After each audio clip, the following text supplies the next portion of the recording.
Now we're going to study about liquid biopsy. Liquid biopsy is a non-invasive diagnostic test in the body fluids like blood and the urine that detect and help by the circulating tumor-DNA, circulating tumor cells in the blood or the urine for the cancer profiling, the treatment response, it's a treatment working or not, and the post-treatment surveillance. And it helps in the early detection of metastasis and personalized treatment if needed or not. It's all about the liquid biopsy. It's a non-invasive method to diagnose the cancer. And secondly, it can give us three important things like cancer profiling, treatment monitoring, and post-treatment surveillance. Now we are going to start important immunohistochemical strains. The immunohistochemical screening is a laboratory technique that uses antibodies to detect and revealize specific antigens within tissue sections. Then it determines the primary site of origin for the metastatic tumors and characterize the tumors that are difficult to classify. And these have no strict unpredicted variants. First, we are going to start with chromogranin and synaptophysin. This is a strain that most commonly targets the neuroendocrine cells, and any cancer that is having neuroendocrine cells that will be detected by these genes. And we have most common examples: small cell carcinoma of lung and carcinoma tumor in neuroblastoma. The second is cytokeratin. The cytokeratin is epithelial-specific marker. Epithelial-specific screening any target epitheliases. So any cancer or malignant tumors that have got carcinoma that are related to epithelium will strain by cytokeratin, and it will detect epithelial tumor sarcoma and carcinoma etc. It's a desmin. What is a desmin? The desmin is of muscle-specific type 3 intermediate filament proteins. The desmin is muscle-specific type 3 intermediate filament protein that is present in muscle. So any muscle-regarding tumors that are like abdominal sarcoma, that will be detected by desmin. Now there's one more thing, GFEP. What is GFEP? The GFEP is stand for gliaded fibrillary acidic protein. I have it right here. Fibrillary acidic protein. And it will stain the neurogenic cells like astrocyte cells and oligodendrites. But it is a hallmark of astrocytes and that type of glands in the central nervous system. And the GFEP is a member of intermediate filament family and a pretty important really in maintaining the shape and function of astrocytes. So it's a basically main screening component of astrocytoma. Okay? Glioblastoma hanso. Neurofilament of course, it will strain neurons, and any neuron-related cancer will strain by neurofilament and neuronal tumors. And the PSA, as you guys know, it's a prostate-specific intrinsic antigen, so it will detect the prostatic epithelium prostate cancer. Maybe having a PGP1 and CD34. If you guys know, it is helping transmigration of any cancer and any material they want to migrate. Okay, in these cancers, like in the endothelial cells and endothelial cells, mostly related with vascular tumors that enter sarcoma. At center to the neurocrine cells, a neuropressor that at center is present. So, we detect all the cancer cells, first we have to know what on the derivative neurocrine cells, like melanoma, Schwann cells, like glands, like bone.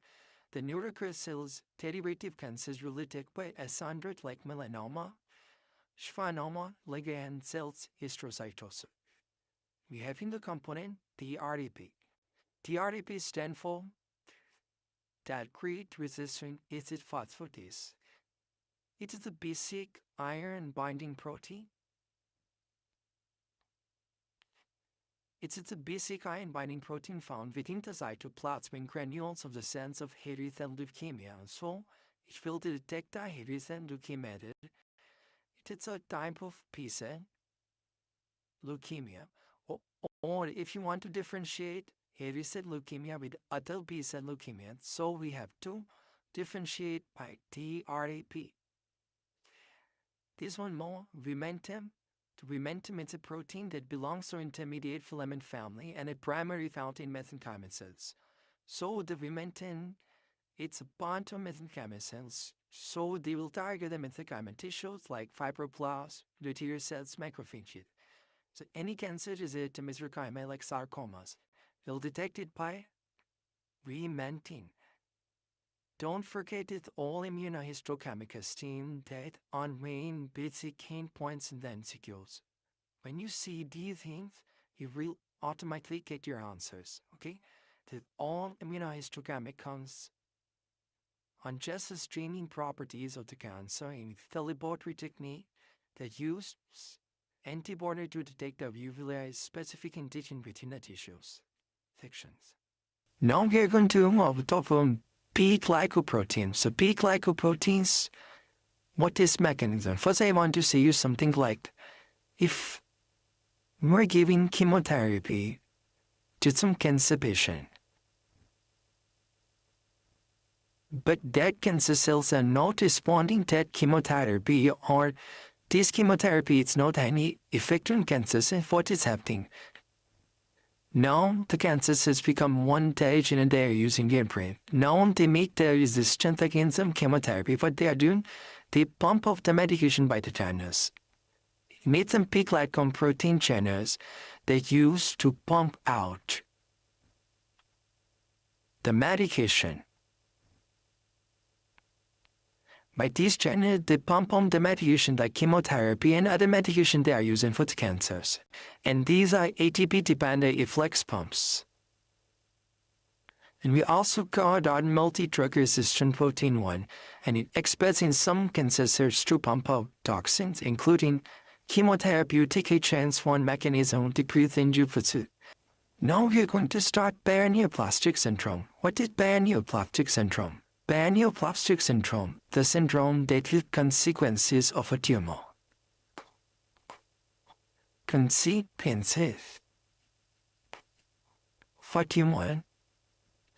In a what it is specifically due to the production of chemical signaling molecules by tumor cells or by an immune response against the tumor. Unlike a mass effect, it's not due to local presence of cancer cells.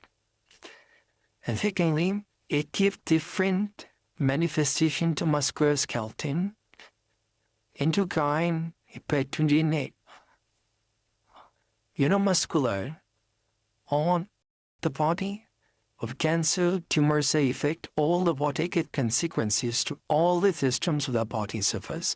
We are going to start with the musculoskeleton and cutaneous.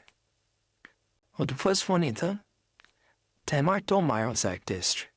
Dermatomyositis is a long-term inflammatory autoimmune disorder with the effect the skin and the muscle. Symptoms are generally a skin rash, worsening muscle weakness over time, and they may occur suddenly or within 4 months.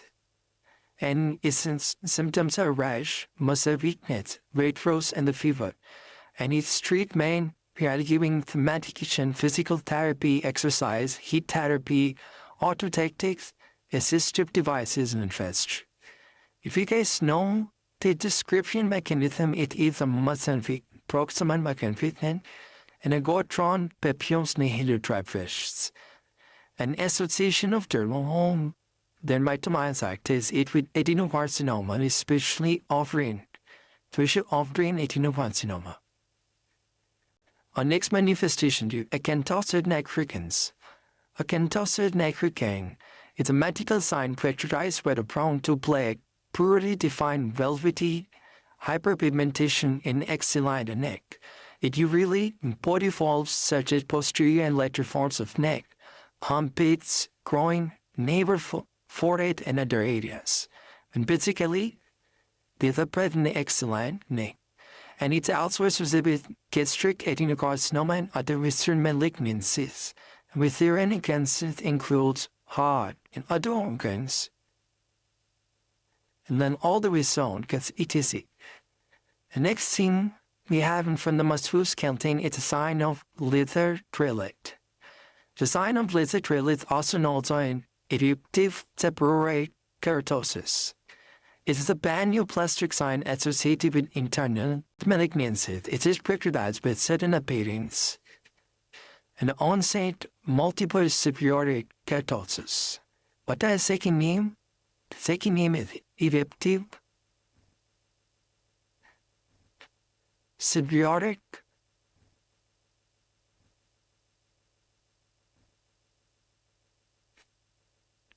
keratosis. And is associated with the geratin carcinoma and the recent malignancies. And that's when the hypertrophic osteoarthropathy. What are the hypertrophic osteoarthropathy? The abnormal proliferation of skin in the bone and the distal extremities. It will cause a clumping or pain in joints, joint effusions, periosteosis of tubercle, bones, periosteosis, inflammation, periosteum.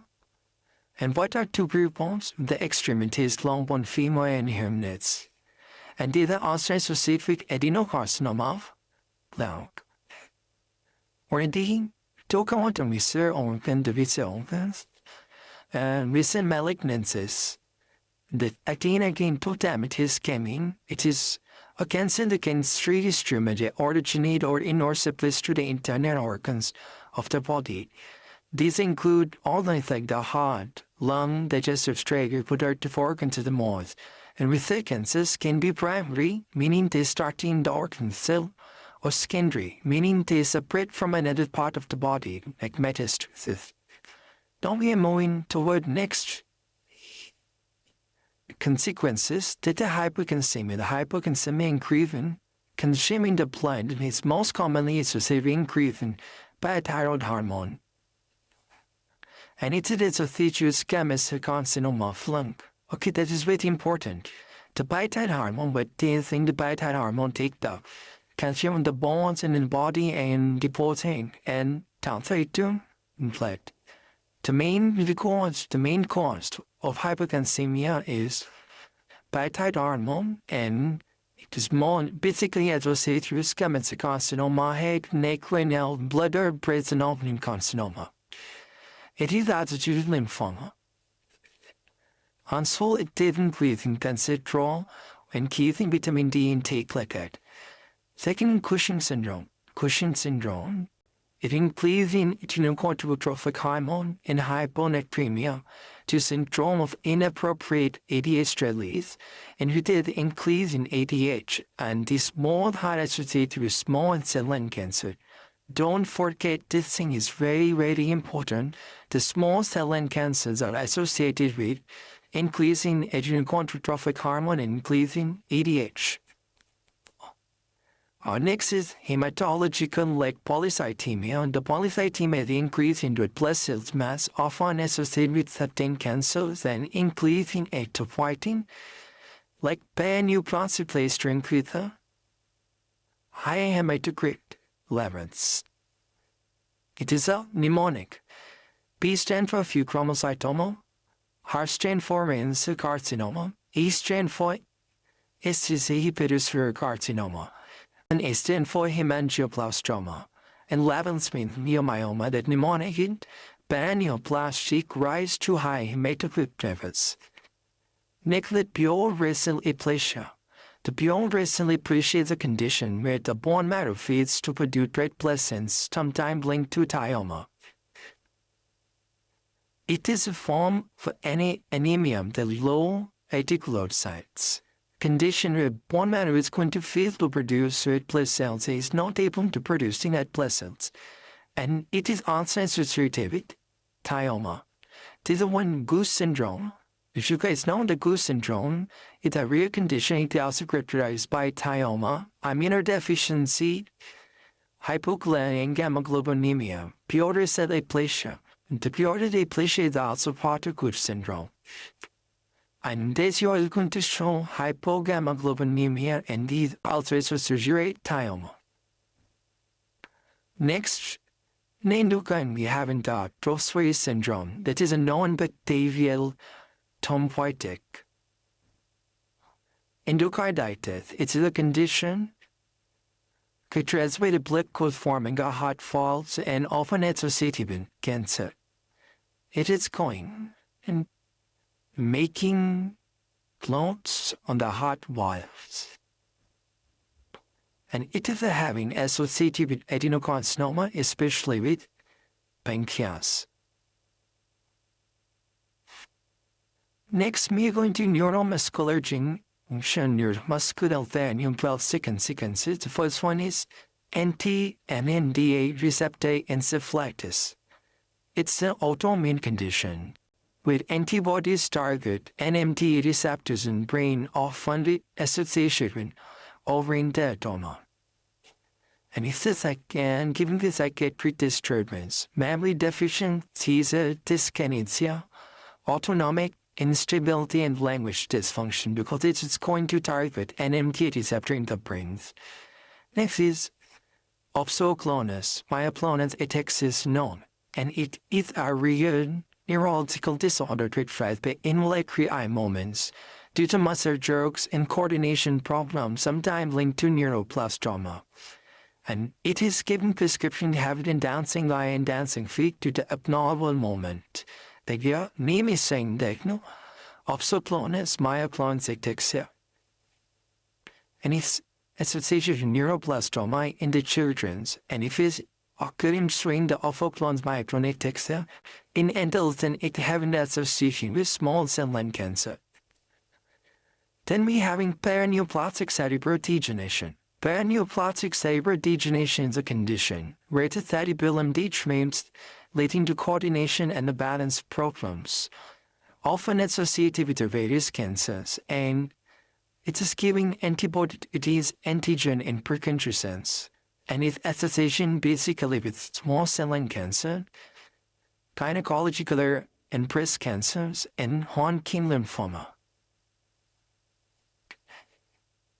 In this paraneoplastic cerebral degeneration, some antibodies are formed against antigens and preconditions, and each cancer having a different antibody, like small cell lung cancer, anti-HU, the gynecology and breast cancer, anti-Jo, and the Hodgkin lymphoma, anti-TR.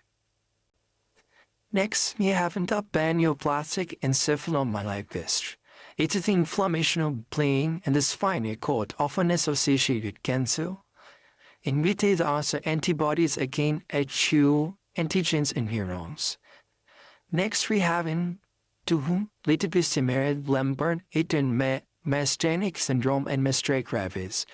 Lambert-Eaton syndrome is an autoimmune condition where all antibodies target nerve muscle connections, often associated with small cell lung cancer. And myasthenic gravis, it's autoimmune condition where antibody target nerve muscle connections, sometimes linked to glioma, both having different associations and also indeed cytophytic, like indeed the antibodies are attacking presynaptic tension channels. In Lambert-Eaton myasthenic syndrome, there is deficient calcium channel neuromuscular junction and presynaptic, and myasthenia gravis antibodies that against the postsynaptic acetylcholine receptor and neuromuscular junctions, and it is associated with glioma and it is associated with the lung cancer. Again, Lambert and myasthenia with the pretty and different antibodies that attacking presynaptic and postsynaptic. Here on calcium channels, here on acid, they're going to tackle acetylcholine channels, and it's all about paraneoplastic syndrome and basically paraneoplastic syndrome is the consequence of a tumor that everybody is going to face, and it can be in musculoskeletal, endocrine, hematologic, neurologic, and neuromuscular.